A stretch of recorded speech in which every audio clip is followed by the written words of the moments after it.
Le géant élégant. Julia Donaldson, Axel Scheffler. Le géant élégant. Julia Donaldson, Axel Scheffler. Gallimard Jeunesse. De tous les géants de la ville, Georges était le plus négligé. Il portait toujours de vieilles sandales et une tunique rapiécée. Si seulement j'étais plus distingué, se disait tristement le géant. Mais un jour, Georges repéra une nouvelle boutique. On y vendait des vêtements fort chics. Il acheta une chemise blanche, un pantalon tout neuf, un superbe ceinture, une cravate à rayures, de coquettes chaussettes et des chaussures vernies. Youpi! De tous les géants, je suis à présent le plus élégant. Georges laissa sa vieille tunique dans la boutique et décida de rentrer chez lui. Mais soudain, il entendit un drôle de bruit. Sur le trottoir, une girafe se lamentait. « Que se passe-t-il » lui demanda Georges. « C'est à cause de mon cou, » répondit la girafe. « Il est si long que j'attrape froid au moindre courant d'air. Si j'avais une écharpe, il sera mieux couvert. »« J'ai une idée !» s'écria Georges en dénouant sa cravate rayée, et aussitôt il en enveloppa le cou de la pauvrette. De toute façon, elle n'était pas assortie à mes chaussettes. La girafe avait désormais une écharpe qui lui allait ravir. « Merci, dit-elle avec un grand sourire. Poursuivant sa route, Georges se mit à fredonner. « Ma cravate, je l'ai donnée à une girafe enrhumée, mais cravate ou pas, le plus élégant, c'est moi. »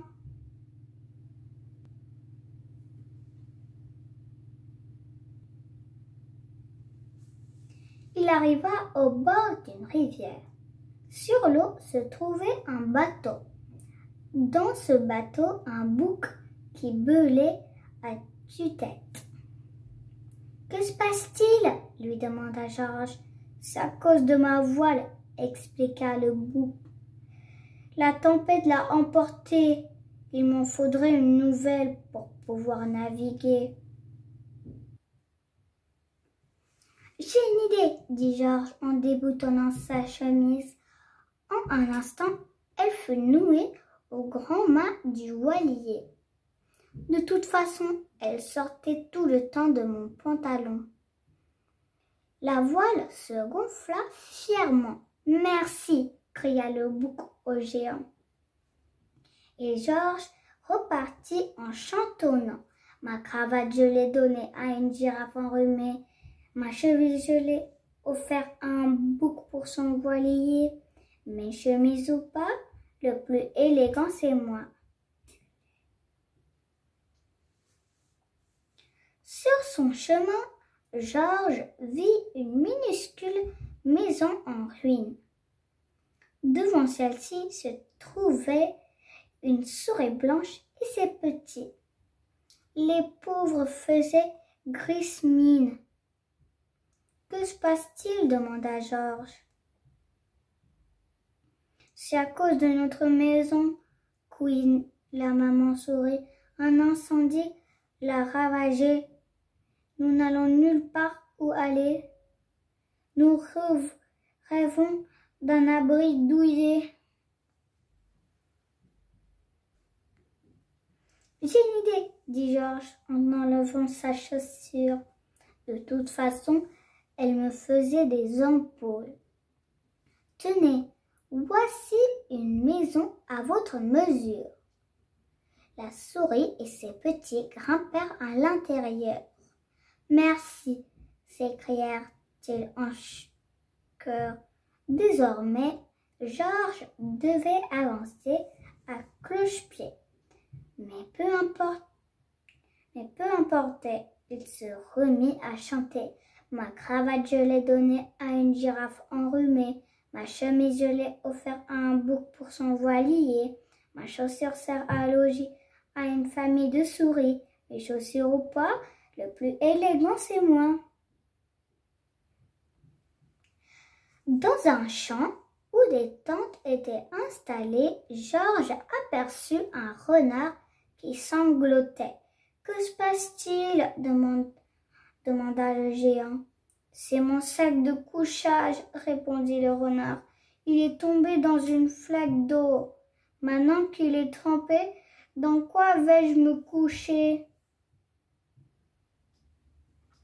J'ai une idée, » dit le géant en tirant sur sa chaussette. « De toute façon, elle me chatouillait les orteils. » Le renard se glissa dedans. La chaussette lui allait comme un gant. « Merci, » dit-il reconnaissant. Et Georges, toujours sur un seul pied, se remit à chanter. Ma cravate, je l'ai donnée à une girafe enrhumée. Ma chemise, je l'ai offert à un bouc pour son voilier. Ma chaussure sert de logis à une famille de souris. Ma chaussette réchauffera un renard cette nuit. Mes chaussettes ou pas, le plus élégant, c'est moi. Georges arriva devant un marais boueux et vit un petit chien qui avait l'air soucieux. « Que se passe-t-il » lui demanda Georges. « C'est à cause de toute cette boue. Je dois me rendre de l'autre côté, mais je m'enfonce dans la gadoue. Il me faudrait un chemin pour traverser. »« J'ai une idée, » dit Georges. Il retira sa ceinture noire très chic et la déroula pour en faire un pont. De toute façon, elle me serrait trop le bidon. Le petit chien put alors traverser. « Merci, » dit-il enchanté. Le vent se mit à souffler, mais peu importait. Georges poursuivit son chemin guilleret.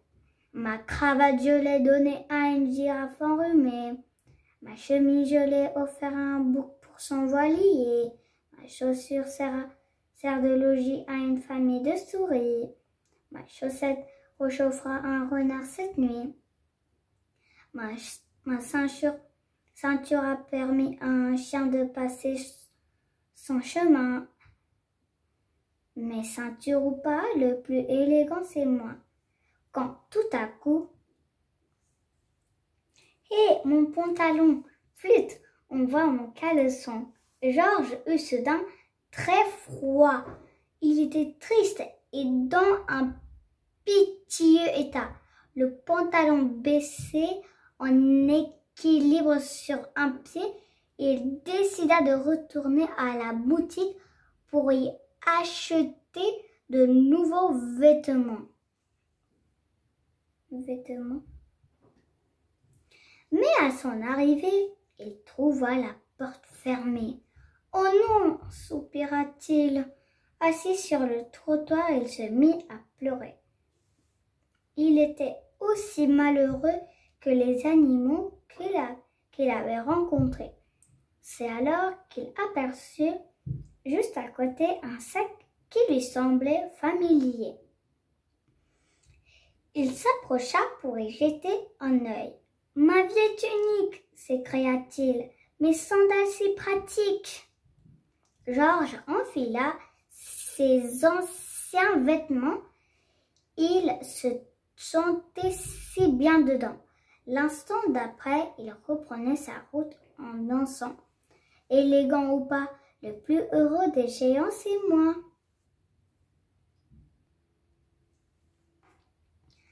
Tous les animaux qu'il avait aidés étaient rassemblés devant chez lui. « Surprise !» s'écria-t-il. Ils avaient un cadeau pour leur nouvel ami. Le bon géant défit le ruban. À l'intérieur se trouvait une magnifique couronne en papier doré, ainsi qu'une carte joliment décorée. C'est pour toi, Georges. Georges coiffa sa couronne, admira la carte et l'ouvrit. Voici ce qui était écrit. Ta cravate, tu l'as donnée à une girafe enrhumée. Ta chemise, tu l'as offert à un bouc pour son voilier. Ta chaussure sert de logis à une famille de souris. Ta chaussette réchauffera un renard cette nuit. Ta ceinture a permis à un chien de passer son chemin. Alors pour te remercier, accepte cette couronne dorée, car de tous les géants, c'est vraiment toi le plus gentil. Fin.